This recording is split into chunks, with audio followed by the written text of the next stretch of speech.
Imposter syndrome. Do you have it? Do I have it? That's pretty. Why do I have these on? Why do I have these on? I still have these things on, thinking that it actually works, and it doesn't. We're gonna talk about imposter syndrome today. So if you guys are on the channel and or the podcast, thank you guys for coming out. Imposter syndrome is pretty much when you feel like a fraud. You know, I know there's 1,000 people out there that completely feel the same way. And it's one of those, I guess you say, feelings of not even lack of self-confidence, but lack of self-worth, lack of self-belief. They say that imposter syndrome is developed at an early age when you were given very high standards or maybe given too much, right? So you always have achieved and have success, and now you kind of feel guilty not living up to those same expectations, maybe more expectations of it. I could read it a little bit more. I could look real fast if you guys don't mind, and I can see what it says. People with imposter syndrome grew up in families that stressed achievement and success. If your parents went back and forth between overpraise and criticism, you may be more likely to have feelings of being a fraud in later life. Also, society's pressures to achieve can also contribute. Very, very, very, very common this day and age. And the reason I bring this up is because I feel like a complete imposter, not from among us, because then I would cut you with a knife and your body in half, but just in everything that I'm doing right now.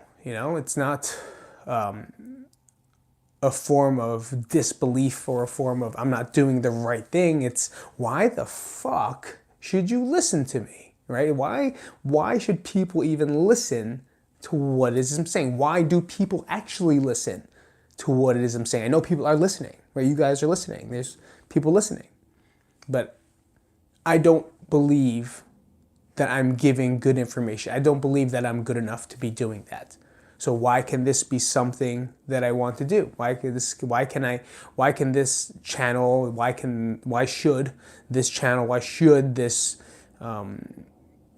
whatever I'm doing go any further? And notice the words, I changed it, right? I changed the words to I should, because that's what I think. So automatically, I'm already judging myself for being, right? The word should and could are complete judgment words. So when you use the word should, you're already putting that guilt pressure on yourself. Like, oh, I should have did this. I should have ran. We do it all the time, right? Oh, I should have ran today. I should have lifted. Now I'm a weak piece of garbage. Oh, I should have never went out last night. We do it all the time. Sometimes we just don't think about it. So the reason I want to talk about it is because I'm feeling it a lot lately, right? I'm feeling it in many ways than more in a lot of things I'm doing right now. From here in jiu-jitsu, that's for damn sure. Fitness, like I'm working out again and it's really good, but like it just feels different. It feels weird. And I feel like an imposter. Like I feel completely, but it all stems down from my low self-esteem, my low self-confidence, my low self-worth, right? I don't believe that I'm worth it. And this just doesn't go away. So another misconception of imposter syndrome is people think that it's just going to go away with time. It doesn't. It actually doesn't. When I spoke to my therapist, I asked her about it. I'm like, hey, I'm feeling like this. I kind of feel like an imposter when I do all of these things. Like, what do you think I should do? Do you think if I just wait and just, keep working on it, it's going to go away? She goes, it's not going to go away. Imposter syndrome does not just go away. You have to do work in order for it to do so. Never knew that. Mind-blowing. I thought that if I just got better and I learned more and I became smarter, that it would go away. She's like, no, you're just gonna have better tools. But at the end of the day, it's still your belief of yourself. So if of course I'm putting these into my words, right? Her words into my words. If you achieve more and more and more, you're still gonna be an asshole.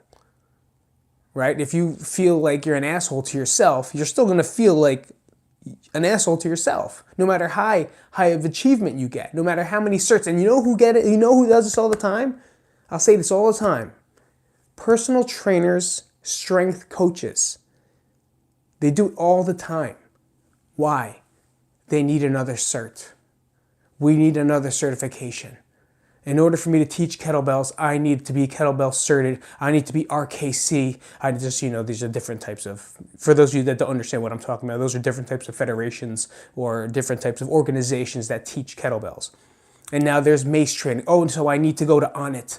I need to go all the way to Austin and get the Onnit cert. Oh, I want to train athletes. I need to go to Joe DeFranco. Oh, I want to train athletes. I need to go to Smitty.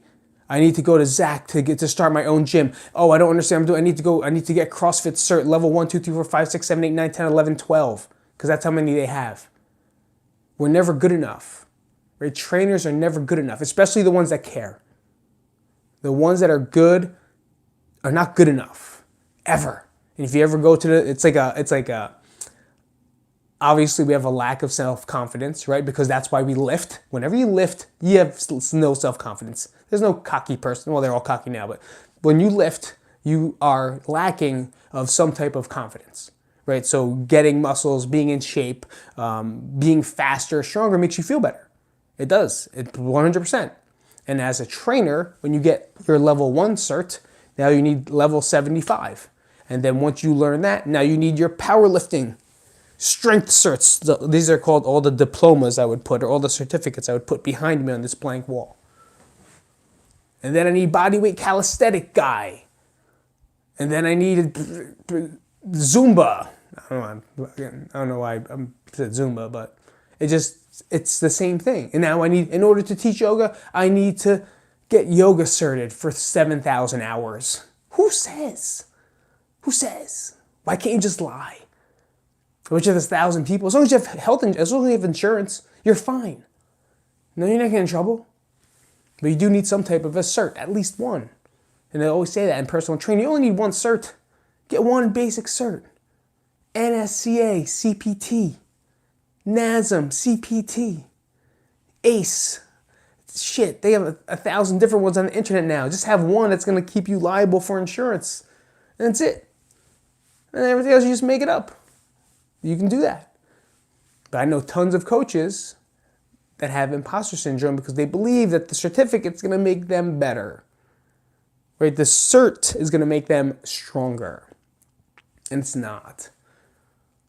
Right? And I feel like I've been in that world of I need to be better. How am I going to have more success in this? How am I going to have more success in that? Well, I have to go fly here and I have to learn more in order for me to be better. So I can have this piece of paper that says I am. And it's that same cycle that happens over and over again. But I've got those certs. I have these achievements. I have some followers. I have some subscribers. Why don't I feel good enough? Because it's within. Right? It's ourselves. It's ourselves not believing we're good enough. And that takes work. So she told me to read something, of course. Remember, I am not talking to you. I'm talking through me to you. Because this is what I'm going through. I'm not telling you what to do. I'm telling you what I'm doing in order to maybe influence you to take the same road or take the same step. Here we go. And you can Google it. It's going to be the same thing she sent to me. It's the same thing. Focus on the facts. Pretty simple. A lot of times we make up what it is we want to believe, right? But if you ask another person what they think of you, it almost seems outlandish. Right? If I ask from what I believe about myself and then ask someone to tell me about me, I would choke up. I would not believe anything they're saying, and I wouldn't want to accept it, right? And that's the hardest part, because you're probably better than what it is you think, or what it is you feel, or what it is you think about yourself all the time. Those are the facts. You have to know the facts. What are the actual facts? Well, I am a man. I think I'm a man. I was born with Ubuntu, which is also a penis. I am Filipino, that's a fact. I'm a great dad, that's a fact. I'm a great husband, that's a fact. I'm in shape, understand exercise, that's a fact. Am I the best trainer? No, that is not a fact. So understanding and really deciphering what's factual about you and whatever it is you're thinking is really, you have to come down to it. Acknowledge, validate, and let go. This is an interesting one, right? Acknowledge that I'm smart. Acknowledge that I do understand what I'm going through because I have personal experience, right? What's the other one? I forgot. Validate. That's validate it. Psst, there's a stamp. It's valid. You know, maybe sometimes someone telling you that you are XYZ is validating. But a lot of times we don't like that. We like to push that away. Oh, no, I'm not. I'm not smart yet. I will be soon. No, you are. You are good enough. And anytime you feel like you're not, you'll always be in lack. That's what my mentor says. Every time you feel like you're not enough, you'll be in lack. And anytime you're in lack, you're going to want. And anytime you want, you're not going to get. Think about that. Right? He had to put this into perspective to me because I didn't understand that. But anytime you don't feel like you're enough, there's lack, which means you're lacking something. Right? And then we try to fill that lack with certifications, right? We try to fill that lack with knowledge. But it doesn't matter because whenever there's lack, you want something, right? There's something that you want. But every time you want it, you're not going to get it. And the best way to think about it is when you like a girl. Only guys can understand this because girls have vaginas, and it's way easier to get that vagina filled. That was disgusting. Anyway, this is making me laugh. Sorry. Yeah. When you, in middle school, high school, even probably now, when you want a girl, right, and you want her, you will do things for her and be nice and do this thing. I'm sorry, I won't get paid. And do things nice, and you'll do all this stuff for her, right? And to them, it feels like he's needy, and you don't get her, right? Then you become the friend. I'm great at that. Then you become the friend, and then you never get what you actually want, and now you will feel not fulfilled, right? You'll feel like you'll never deserve that. So the main thing he said to do is, whenever you feel like you want something, pretend like you already have it. Because now there's no lack, right? Now there's only, I forgot the first word. Now there's only, what was it? Crap. I brain farted. My brain farts, by the way. It's green. Whenever you have lack, what was the word before lack? I forgot. All right, I don't want to sit here and brainstorm the entire time on a live podcast and waste everyone's time. But that's really it. Like, whenever you want something, you're not going to get it. So just pretend like you have it. Get some sack. Yeah. Not lack. Get some sack. Grow a pair, and get it in there. Oh, Jesus, we're definitely going to get kicked off today. And then let it go. So when you validate yourself, I'll try to remember what it is. I forgot what it was. Whenever you feel like, unworthiness. Whenever you feel like you're not worth it, right? You're always in lack. So in order to not have that, just pretend like you already have it, and then you'll feel worthy, right? You'll have more self-worth. And it's been working for me. It's definitely been working for me the past 2 weeks. Like, not feeling like I'm good enough, and I'm still working, and this is the part of the process that I'm working through it. Reframe your thoughts. Number 3, that's something I do pretty much on the daily. I have different types of journals now, and I'm back to journaling in the morning. And when I do it, I used to do things when I journal, or even write into my, I guess you want to say, not affirmations, but I don't know what you call it, honestly, because it's hard for me to think that I'm good enough for something. So I'll always want something. And like you say, thank you. I wish I had XYZ. I wish I had $6 million. I wish I had this many subscribers. I wish I had, what I mean? People ask for those things. So instead of asking, I thank. I guess gratitude journal, that's the word. So my new gratitude journal is thank you for the XYZ. Thank you for the bam, bam, bam. And already pretending like I have it. Versus that, I really wish this happens. I fucking have it. And now I'm trying to connect that feeling with it. I'm trying to connect the feeling of having it, what I would do with it, what I'm going to do with it. Right? What am I going to do with this? What am I going to do with that? Then really reframing the structure of how I think or how I say things. So I used to say, nah, don't worry about it. It's all me. No, I was like, no, good. I'm glad. And thank you for the payment of whatever it is you're giving me for my service. Usually I just for free. And it's fine. I'll definitely give things for free. I have no problem. But I also have to learn to accept things. A tip that helps me is I look at all the things I have now. And I barely wanted them years ago. And I'm so happy if I didn't have them. It's a great, if you guys didn't see that, read the comments from Dom. A great tip is just say that. Look back at what you had versus now. The facts. Find the facts, right? First, number one was focus on the facts. The fact is, you didn't have this XYZ years ago, but now it's in front of you. And sometimes we forget that. And then we forget to be grateful for the things that we already have. And being grateful for things we have will give us the things that you want, quote unquote. Good one, Dom. I like that.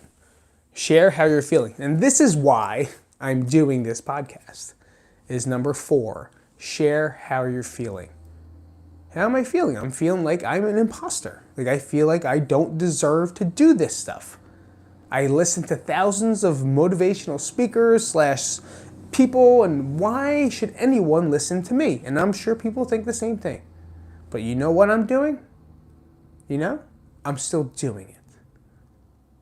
I'm still doing it because I believe that I have a message to share. Who's going to listen? Honestly, what I think about yesterday was I feel like when I die, I'll be more popular when I die. I'll have more followers when I die. Why? Because then there'll be messages that are left over. Like I said before, that's why I do this. As sad as that may sound for some people, it's an honest truth. Right? A lot of people are thought about more when they're not living. And it just happens. And I hope that these messages are still there, unless, like Dom said, they take me down for talking about filling things in. And we can keep rolling with that, Learn from your peers. See, number 5 is learn from your peers. I would say that one is I would quote it as I learned from my mentors, right? I'll go to someone that already has experienced this experience or is already doing the thing that I am trying to learn or become, and I'll learn from them. And I've been doing that my whole life, right? I've always had a mentor. I've always had people, a coach. I've always had someone to help me in this process of things. Because you know what you can't do? You can't do it by yourself. You can't do things by yourself. You think you can. You can do the work by yourself. But in order to progress, someone's got to unlock a little bink, something has to open something, whether it's listening to someone else's story or listening to your coach's advice. And they unlock a piece in your brain that's oh, there it goes, boop. That makes more sense now. Because doing it on your own, you can get there. But learn from the peers, learn from the people, learn from their mistakes, even more importantly than their successes. And that'll make you better, versus trying to do things on your own, which I love to do, right? I love to do it on my own. And I was trying. And I just realized, Pete, you always had a mentor. You always had someone to listen to. Go find that person again. And I got him. And the last one is step 6. Pat yourself on the back once in a while. probably the hardest thing. A little Barry Horowitz. If you guys don't know Barry, I can't even reach. That's how tight I did chest. What's up? And the push-ups, really, not really chest. Barry Horowitz, and I did pull-ups today. Barry Horowitz was a WWF wrestler, always a B wrestler, the best one, and he'd always slap himself in the back and congratulate himself. He was my favorite because he was just a guy who always wanted to win, but he never would because the script never let him. And if he did, it was amazing. But he always had a great character where he was so cocky, he just walk around and pat himself on the back after he swift kicked someone in the face. Barry Horowitz was my favorites, and I really hope I'm not messing up his name because I believe his name was Barry Horowitz. But I can be wrong. Pat yourself on the back every once in a while. Give yourself some credit. Give credit to where credit's due. If you lay down all day and didn't do shit, right? You don't pat yourself on the back unless you needed it. Unless that laying down on the couch was your recovery day for you to mentally recover from whatever it is you're going to do. But if you know, I didn't do anything good today, don't pat yourself on the back for that. When you do something nice, when you do something good, when you do something nice for another person, when you do something great for yourself, if you do something that changes something in a different way, in a pattern that you're normally used to, pat yourself on the back. And tell yourself you did a fucking good job. If you did a good workout. I'm sure you have those workouts where they just feel good, right? And there's many workouts that just feel like terrible. Pat yourself on the back for fucking getting it done.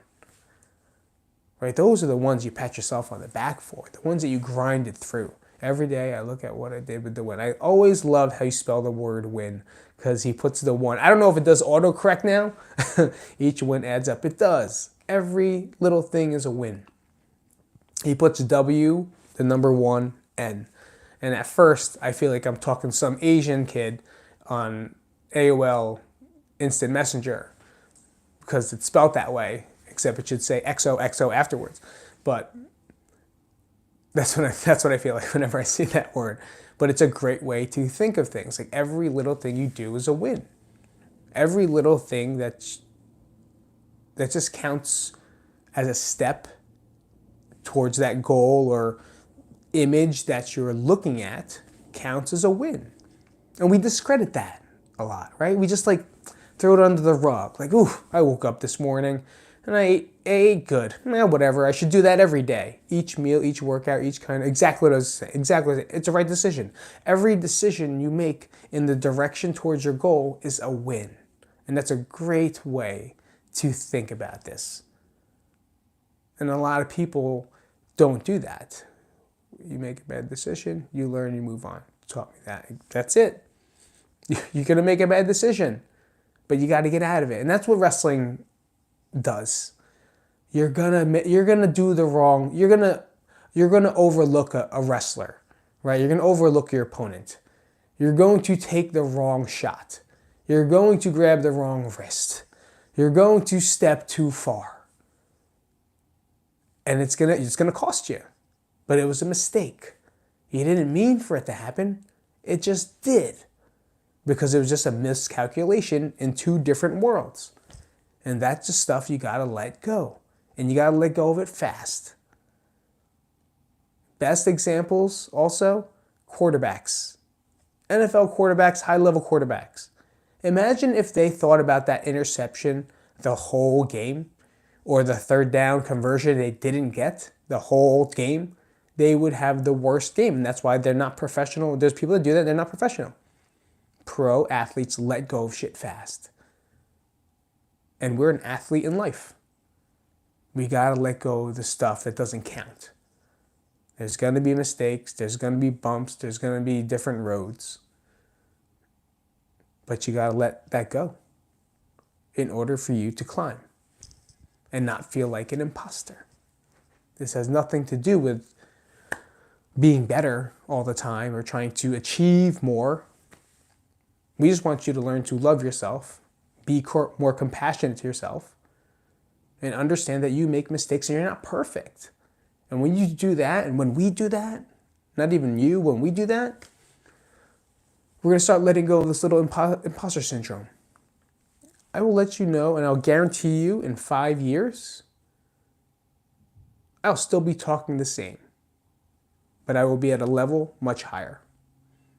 But I won't be as bad as I am today. That's for damn sure. But I am going to go on that one. So thank you guys so much for coming out. Thank you for my Patreon. We have a new Patreon. Bo, thank you, Bo, for always supporting me and being a part of everything I fucking do. And I am 100% grateful for you, grateful for everything, and always believing in what it is I do. And, you know, my family does too. We miss you. So thank you guys so much. If you are interested in becoming a Patreon, go to patreon.com/Jersey to Vegas. And I'll be there. Yeah, patreon.com/Jersey to Vegas. Yeah, Dom is a patron. Thank you. Peace out, Boy Scouts. Peace out, Boy Scouts. See, you messed me up because I was about to say that, but now you already said it. But I'm going to go because I have to pick up my daughter from school. I love you guys so much, and I'll see you next week, if not later on. Just so you know, my computer crashed again. So I tried, if you notice, I made videos and like I'm trying to make them look nice and make them do good. And every time I do it, I overload the computer, it fucking crashes. So I have to figure out another way to do this in order for me to achieve. So otherwise, it'll be iPhone world for a while. And hopefully I can definitely fix this computer again. All right. Thank you guys so much again. Episode 84, Imposter Syndrome. Peace out, Boy Scout. I say Cub Scout. And I'll say it all the time. Boy Scout. How do you get out of this? Oh, X. I have to press X. XOXO.